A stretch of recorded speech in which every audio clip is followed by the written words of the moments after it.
ఓం నమ శివాయ ఛానల్లోకి స్వాగతం అండి. అందరికీ నమస్కారం అండి. ఈరోజు ఈ వీడియోలో మనం తులారాశి వారి గురించి తెలుసుకుందాం. ముఖ్యంగా ఈ 2026 సంవత్సరం జనవరి 11వ తేదీ ఆదివారం యొక్క దినఫలాలు తులారాశి వారికి ఏ విధంగా ఉండబోతున్నాయి.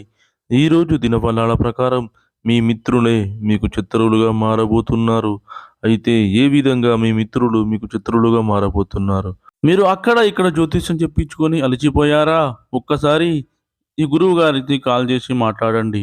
ఓం శక్తి జ్యోతిష్యాలయం. మీకు ఏ సమస్యలు ఉన్నా గుడిలో ప్రత్యేకమైన పూజలు చేయబడును. మీ సమస్యకు పరిహారం చెప్పబడును. భార్యాభర్తల సమస్యలు, ప్రేమ సమస్యలు, కుటుంబ సమస్యలు, కోరుకున్న అమ్మాయి లేదా అబ్బాయి రావడానికి ప్రత్యేకమైన వశీకరణం చేయబడును.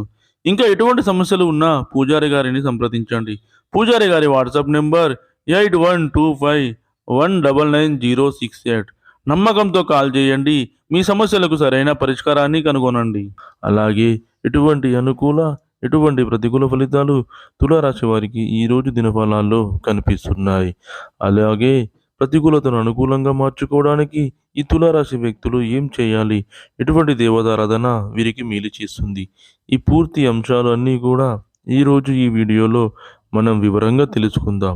అయితే వీడియోలోకి వెళ్ళే ముందు ఫ్రెండ్స్ మాదొక చిన్న రిక్వెస్ట్ అండి. మీరు గనక మా ఛానల్ని ఇంతవరకు సబ్స్క్రైబ్ చేసుకోకపోతే వెంటనే సబ్స్క్రైబ్ చేసుకోండి. అలాగే పక్కనే ఉన్న గంట సింబల్ మీద ఆల్ అప్డేట్స్ అని క్లిక్ చేయండి. అప్పుడే మేము అప్లోడ్ చేసే ప్రతి వీడియోకి మీకు నోటిఫికేషన్ అనేది వస్తుంది. నోటిఫికేషన్ రాగానే మీరు వీడియో ఓపెన్ చేసి మీ రాశి గురించి, మీ జాతకం గురించి తెలుసుకోవచ్చు. ఇక ఏమాత్రం ఆలస్యం చేయకుండా వివరాల్లోకి వెళ్తే గనక తులారాశి అనేది రాశి చక్రంలో 7వ రాశి. చిత్తా నక్షత్రంలోని 3, 4 పాదాలు, స్వాతి నక్షత్రంలోని 1, 2, 3, 4 పాదాలు, విశాఖ నక్షత్రంలోని 1, 2, 3 పాదాల్లో జన్మించిన వ్యక్తులందరూ కూడా తులారాశి కిందికి వస్తారు. ఈ రాశికి అధిపతి వచ్చేసి శుక్రుడు. అయితే ముందుగా వీరి యొక్క వ్యక్తిత్వాన్ని మనం గమనిస్తే గనక అందరితో కలుపుకొని పోయే స్వభావాన్ని ఈ తులారాశి వ్యక్తులు కలిగి ఉంటారు. ఈ విధంగా 10 మందిలో కలిసి తిరుగుతూ కొత్త కొత్త విషయాలు తెలుసుకొని వాటిని మంచి చెడులు బీరీజు వేసుకొని అమలు చేస్తూ ఉంటారు. అలాగే ప్రేమకి ఎంతటి ప్రాధాన్యతను ఇస్తారో స్నేహానికి కూడా అంతే ప్రాధాన్యతను ఇస్తారు. స్నేహితులు కష్టాల్లో ఉన్నప్పుడు కేవలం సలహాలు ఇవ్వడమే కాకుండా అవసరమైతే ఆర్థిక సహాయాన్ని సైతం చేస్తూ ఉంటారు. అయితే ముఖ్యంగా విషయంలోకి వస్తే ఈరోజు మీ మిత్రులే మీకు బద్ధశత్రువులుగా మారే అవకాశాలైతే కనిపిస్తున్నాయి. అయితే ముఖ్యంగా గ్రహస్థితి విశ్లేషణను కనుక గమనిస్తే చంద్రుడు మిథున రాశిలో సంచరిస్తూ బుధుని దృష్టి కింద ఉన్నాడు. దీనివల్ల మనసులో చంచలత, సందేహాలు పెరుగుతాయి. మీ రాశి అధిపతి శుక్రుడు సింహరాశిలో ఉన్నాడు. గౌరవం, ఆత్మవిశ్వాసం కానీ కొద్దిగా గర్వం కూడా కనిపిస్తుంది. శని కుంభరాశిలో 4వ స్థానంలో ఉండి మిత్ర సంబంధాల్లో పరీక్షలు తీసుకుంటాడు.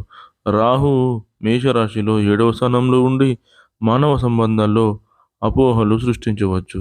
ఈ గ్రహస్థితి వల్లే ఈరోజు మీకు సన్నిహితులైన వారితో విభేదాలు, చిన్న చిన్న అపార్థాలు ఏర్పడే అవకాశాలు ఎక్కువగా ఉన్నాయి. ఉదయం లేవగానే తులారాశి వారు అలసటగా, ఆలోచనలతో నిండుగా ఫీల్ అవుతారు. మీరు చేసే మొదటి పని ఎవరి మాట వినాలా, ఎవరి మాట పట్టించుకోవాలా అనే సందిగ్ధంలో పడతారు. అయితే ఉదయాన్నే గోమూత్రం కలిపిన నీటితో ఇంటి ముందు ప్రాంగణం తడిపితే నెగిటివ్ ఎనర్జీ అనేది తగ్గుతుంది. ఓం శుక్రాయ నమః అనే మంత్రాన్ని 21 సార్లు జపించండి. ఉదయం 5 గంటల నుండి 9 గంటల మధ్య సమయంలో మిత్రుల నుండి ఒక చిన్న ఫోన్ కాల్ కానీ లేదా మెసేజ్ కానీ మీకు వస్తుంది. మొదట అది సాదాసీదాగా అనిపించినా దాని వెనుక ఉన్న ఉద్దేశం అర్థం కావడానికి మీకు కొంత సమయం పడుతుంది. జాగ్రత్తగా ఉండాలి. అయితే మధ్యాహ్నం 12 గంటల నుండి 3 గంటల వరకు సమయాన్ని కనుక గమనిస్తే ఇది ఈరోజు అత్యంత సవాళ్లతో కూడిన సమయమనే చెప్పుకోవాలి. మీరు విశ్వసించిన మిత్రుడు కానీ లేదా సహోద్యోగి కానీ మీ వెనక మాటలు చెప్పిన విషయాలు బయటికి రావచ్చు. కార్యాలయంలో రాజకీయాలు జరగవచ్చు. పాఠశాల కానీ లేదా కాలేజీలో కానీ మీకు వ్యతిరేకంగా ఒక గ్రూపు ఏర్పడవచ్చు. ఇంట్లో కుటుంబ సభ్యుల్లో ఒకరు మిమ్మల్ని తప్పుగా అర్థం చేసుకోవచ్చు. ఇలాంటి పరిస్థితుల్లో తులారాశి వారు చాలా కూల్గా ఉండాలి. మీకు సహనం అనేది ఈరోజు గొప్ప ఆయుధం. వాదనకు దిగితే శత్రువులు గెలుస్తారు. మీరు మౌనం పాటిస్తే పరిస్థితులు చక్కబడతాయి. 5 నిమిషాలు కళ్ళు మూసుకొని తెలుపు వెలుతురు మీ చుట్టూ వ్యాపిస్తుందని ఊహించుకోండి. ఇది మిత్రుల నుండి వచ్చే నెగెటివ్ ఎనర్జీని దూరం చేస్తుంది. ఇక సాయంత్రం 5 గంటల నుండి 8 గంటల మధ్య సమయాన్ని గనక గమనిస్తే ఈ సమయానికల్లా పరిస్థితులు కొంచెం చల్లబడతాయి.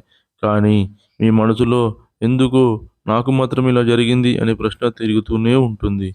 మీకు సహానుభూతి చూపే ఒక పెద్ద వయసు వ్యక్తి మీ తల్లి కానీ, అమ్మ కానీ, పెద్దవారు కానీ మీకు ఒక మంచి సలహా ఇస్తారు. ఆ సలహా ఈరోజు రాత్రి మీరు నిశ్శబ్దంగా ఆలోచించేటప్పుడు చాలా విలువైందిగా మీకు కనిపిస్తుంది. ఈ సమయానికి కొత్త ఆర్థిక లాభాలు, చిన్న చిన్న ప్రయోజనాలు కూడా కనిపిస్తాయి. కానీ ఆ ఆనందం కూడా మీ మిత్రుడితో ఉన్న ఒక సమస్య వల్ల కొద్దిగా తగ్గిపోతుంది. ఇక రాత్రి సమయాన్ని గమనిస్తే 11 గంటల వరకు మధ్య సమయాన్ని గనుక గమనిస్తే అది ఆత్మ పరిశీలన సమయం. మీరు నమ్మిన వారు ఎందుకు మారిపోయారో అర్థం చేసుకోవడానికి మీరు ప్రయత్నిస్తారు. కానీ అసలు సత్యం ఏమిటంటే విశ్వం మీకు పాఠం నేర్పుతుంది. ఎవరిని పూర్తిగా నమ్మకూడదు కానీ ఎవరి పట్ల కూడా ద్వేషం కూడా ఉంచకూడదు అని పాఠాన్ని విశ్వం మీకు నేర్పిస్తుంది. మీ దయను తప్పుగా అర్థం చేసుకున్న వారు ఈరోజు కొంతకాలానికి మీ విలువను గుర్తిస్తారు. కానీ ఈరోజు మాత్రం మీరు మౌనంగా ఉండాలి. ఈరోజు వ్యాపార సంబంధాలు విషయంలో జాగ్రత్త మీకు చాలా అవసరం. ఎవరైనా మిత్రులు సహా పెట్టుబడి పెట్టమంటూ అడగవచ్చు. ఆ ఆఫర్‌ని మీరు అంగీకరించకండి. డబ్బు లావాదేవీలు వాయిదా వేయండి. పాత బాకీలు వసూలు కావచ్చు. కానీ వాగ్దానాలు తప్పుదారిలోకి వెళ్ళే ప్రమాదం అయితే ఉంది.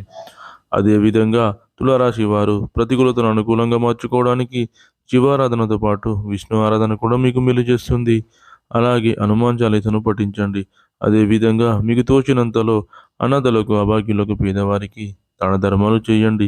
వారికి దుప్పట్లు, గొడుగులు, పాదరక్షకులు దానంగా ఇవ్వండి.